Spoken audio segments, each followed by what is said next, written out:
where do you start with trans voice training if you're trying to make your voice more feminine?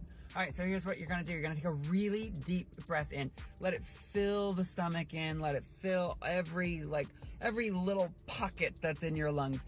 Try not to lift your shoulders up. Take note of how much tension might be around your neck. If you do, try to keep those shoulders low. And when you breathe out, you're gonna breathe out on an ooh vowel.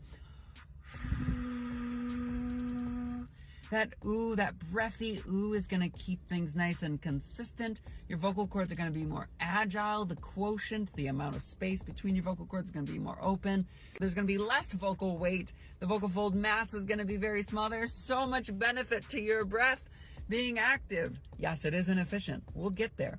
Number 2, you're gonna take that breath and you're gonna redirect it into the nose. The breath moving through the nose is your resonance related work, but we're prioritizing the breath first to ensure that your voice maintains its consistency, maintains its ability to change, right? If that breath runs out, the voice has a harder time changing because you've lost the agility. So we take that breath, we push it up through the nose and we breathe out.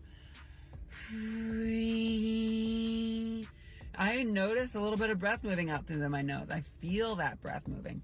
I feel that breath because my soft palate starts to lift up and open. My tongue redirects that airflow. My tongue creates back pressure. That airflow comes up and out through the nose. Then I go into intensity, volume, increasing vocal fold pressure after that. What do you do when you find it in the nose? You go,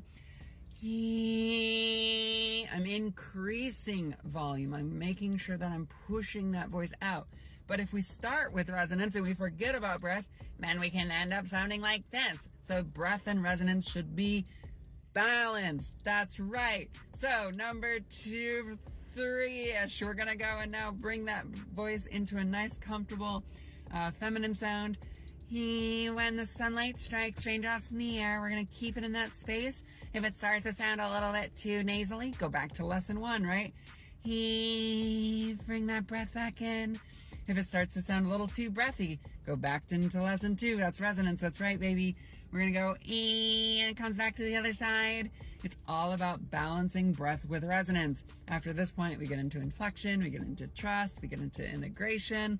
We get into the voice therapy side of things. It's so much fun because it's so challenging. Anyway, that's the hardest part of voice training.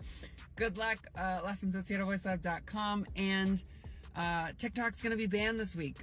Maybe. I don't know. You know how it goes. So follow us on YouTube or Instagram. And that's it. That's how to make your voice more femme. 3